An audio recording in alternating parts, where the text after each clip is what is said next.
Por eso digo que Alberto Fernández y Cristina ya están pareciendo los nuevos dueños de la Argentina quebrada.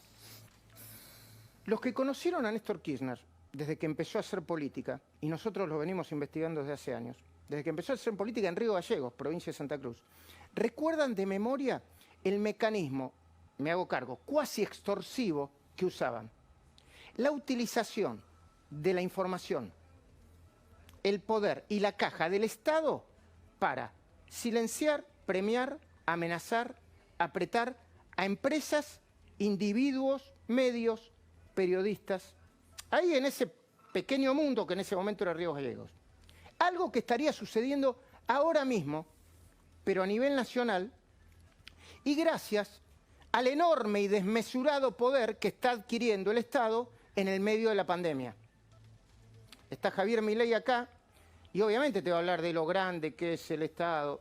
No importa lo que uno piense, yo tengo muchas diferencias con los liberales puros, o como dice Milei, con el anarco... ¿Cómo decís que sos, Milei, vos? Anarcocapitalista. Anarcocapitalista. Bueno. En Río Gallegos, Kirchner lo usaba de la siguiente manera. Esto es práctico.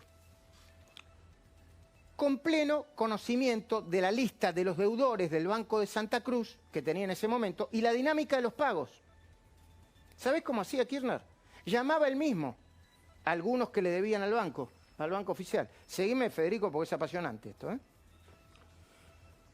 Llamaba a cada uno de los que se habían atrasado. Entonces le decían, ¿necesitas algo? Te damos.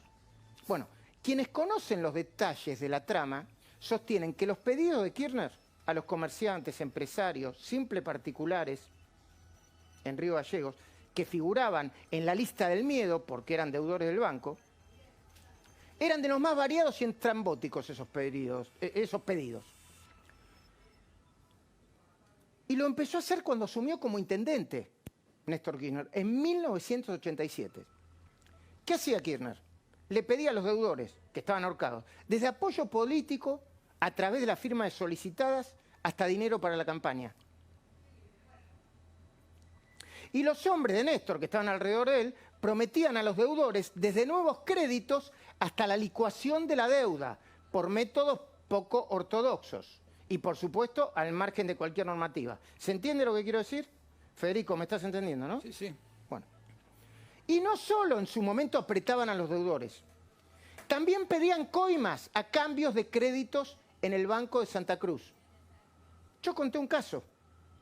En El Dueño de la Argentina, un libro que escribí y publiqué hace ya muchos años, muchísimo, cuando Kirchner todavía estaba vivo, eso para algunos que dicen, ¿por qué no te aviaste con...? Yo lo publiqué cuando Kirchner estaba vivo. Es más, uno de los primeros ejemplares se lo mandé al propio Néstor Kirchner, aunque no era presidente, pero tenía su oficina en la Casa de Gobierno.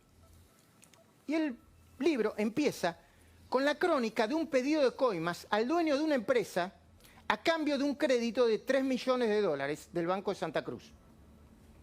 El hombre de negocio lo necesitaba para terminar la construcción de un dique. Era un empresario, es un empresario, bueno, no sé ahora de qué se dedica, un empresario de la industria naval. Se llama Juan Antonio Torresín, no es que te dé un ejemplo. Juan Antonio Torresín, nombre y apellido.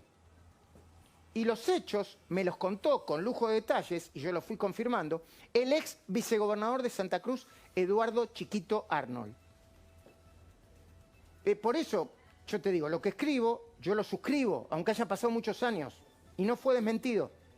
La primera edición de ese libro, El Dueño, se publicó en noviembre de 2009. Ya se vendieron, y se siguen vendiendo, por suerte, cientos de miles de ejemplares. Ninguna desmentida. Más allá del papelón que hizo Víctor Hugo Morales en la presentación, el hombre que levanta el dedo con la mano izquierda y recibe dinero con la mano derecha, cuando vino a la presentación a intentar kirchnerearme la presentación, un gran agente de marketing, porque a partir de ese momento se vendió como loco el libro. Ese trabajo nunca nadie lo desmintió, porque se trata de un mecanismo. En ese libro contamos también cómo fue que Lázaro Báez terminó de hacerse amigo y después socio de Néstor Kirchner. Lo conoce muy poca gente en Río Gallegos, pero lo saben bien. Néstor Kirchner consiguió la lista completa de deudores del Banco de Santa Cruz por primera vez Porque ¿quién se la dio? Le dijo, tengo algo para vos. Es algo muy valioso. A ver qué tenés. Lista de deudores del Banco de Santa Cruz. Lázaro Báez. Hoy preso, ¿no? A partir de ese momento, Néstor y Lázaro se hicieron inseparables, hasta volverse socios. Porque el funcionario usó esa información sensible para extorsionar a muchos de los deudores del Banco de Santa Cruz, que era el único prestamista de la época. Acá me estoy metiendo con la economía. ¿Se entiende lo que digo, no? Está clarísimo. Bueno. Igual que Arnold, dirigentes como Mariana Zubik y Rafael Flores conocen bien el mecanismo. Hablando de Mariana Zubik y Rafael Flores, ¿después me mostrás ese video de Rudy Ulloa violando la cuarentena? Sí, claro. Hugo Machiavelli. Sí, por supuesto. Te saludé, buenas noches. Buenas noches, ¿cómo estás? Bueno. Cuando Arnold se lo intentó advertir al entonces presidente Eduardo Duhalde, estaba a punto de bendecir a Kirchner. Arnold dijo, para evitar que lo bendijera a Kirchner, le dijo, mirá cómo se maneja Néstor Kirchner acá, ¿eh? Era el candidato a presidente, uno de los que sonaba. Duhalde le respondió, no te preocupes, chiquito. Chiquito le dicen a Arnold porque es muy grande. Si quieren hacer lo mismo con el país, no va a poder. Una cosa es Río Gallegos, Santa Cruz, y otra cosa es la República Argentina. Palabra más, palabra menos, decía, todavía hay instrumentos para evitar este tipo de situaciones. Duhalde. Bien, Duhalde, el mismo que dijo el que puso dólares recibirá dólares. El que después de haber tenido una presidencia, a mi criterio, accidentada pero digna, terminó en caída libre hasta transformarse hoy en el actual abogado defensor de Silvio Carzoglio, el juez que se negó a dictar la prisión preventiva de Pablo Moyano en la causa por asociación ilícita para defraudar Independiente. Duhalde, digo, se volvió a equivocar. Porque si uno analiza cómo se mueven ahora, parece que están repitiendo este mecanismo cuasi extorsivo también a nivel nacional. Te lo voy a explicar sencillito. Es que Cristina, ahora entiendo junto al presidente, Alberto Fernández, acaban de transformar los ATP en un mecanismo parecido al de la lista de deudores del Banco de Santa Cruz. ¿Y por qué hacen esto? Porque están favorecidos por la época, por el COVID-19 y la destrucción de la economía. Los ATP son los programas que pagan los sueldos de sí, los pero ¿cómo, es la sigla de ayuda... Ahora vamos, es un programa de ayuda a las empresas. Sí, exactamente. Bueno, te lo voy a contar sencillo. Ahí está. Ya me acordé. Se denomina ATP al programa asistencial de trabajo y la producción que asigna hasta el 50% de un salario de un trabajador a las empresas que soportan una brutal caída de su facturación debido a la pandemia. Pero acceder al programa ATP de asistencia al trabajo y la producción, a las empresas del Estado, al acceder, el Estado, no el gobierno, el Estado te exige determinados requisitos. Uno de ellos, ¿sabes cuál es? Es que se le permite al propio Estado la publicación de la lista de empresas, empresarios y empleados.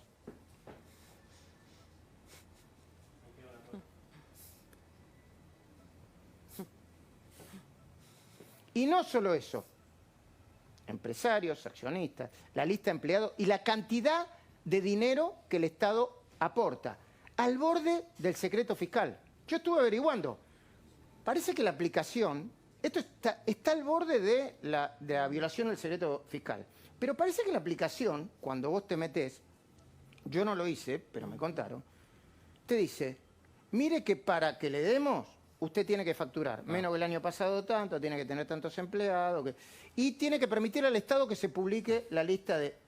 La letra chica.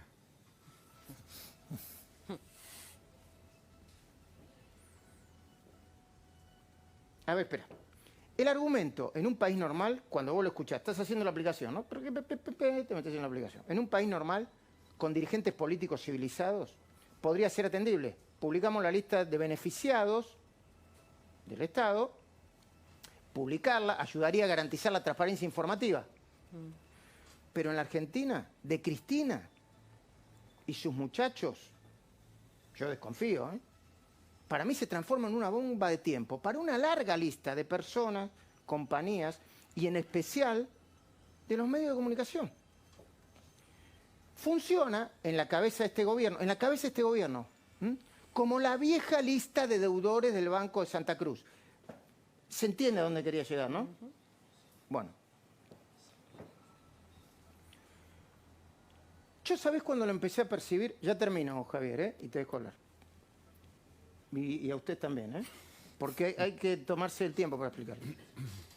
Están los intendentes Valenzuela y Grindetti también. ¿Cuándo empecé a percibir esto? Lo empecé a percibir de manera clara el viernes pasado, cuando me mostraron el cartel de propaganda que apareció en algunas calles de la ciudad de Buenos Aires. Un cartel en el que aparece un trabajador de la industria del calzado, el señor se llama, a ver, producción, ahí está, Marcelo Viñuela, acá está, con la foto incluida, con la siguiente leyenda, escuchá, salarios 50% pagados por el, parame ahí, Gobierno Nacional, Gobierno Nacional. ¡Wow! Era y es un tremendo error de concepción. Un tremendo error de concepción. De hecho, hasta donde tengo entendido, periodistas de La Nación se lo hicieron saber al propio gobierno, ni bien se enteraron. El gobierno es una cosa y el Estado es otro. Y los funcionarios del gobierno prometieron que lo iban a modificar. ¿Saben si lo modificaron? ¿Eso alguien sabe si lo modificaron? No, pero es igualmente grave, Luis, porque sí. que digan el Estado, que está administrado por este gobierno, también es obsceno. No, bueno, pero sí, no es mentira. No es mentira. El Estado no es mentira, en todo caso lo discutimos. Sí. Okay. Pero es necesario que el Estado y el gobierno no se confundan. No se trata de una ayuda del gobierno, se trata de una compensación del Estado, una compensación derivada de la decisión del gobierno de mandar a las empresas y sus empleados a cumplir una cuarentena estricta. Cuarentena estricta que salva vidas, que salvó vidas, yo estoy de acuerdo con eso, y que al mismo tiempo está destrozando la economía y que se debería empezar a revisar. Sugiero yo, sin imponer nada, para que no termine de explotar todos. Pero cuando me mostraron ese cartel, pensé, yo no creo que haya sido en el fondo un gran error. Es como conciben Cristina, la Cámpora, y ahora, evidentemente, Alberto Fernández también, lo lamento, al Estado, como si fueran sus dueños, como si fueran inquilinos de la Casa Rosada y la Quinta de Olivos. No inquilinos, como si fueran sus propietarios. Son inquilinos, 4 años, si los reeligen otros 4 años más, siguen siendo inquilinos. Son nuestros servidores, señor presidente y señora vicepresidenta.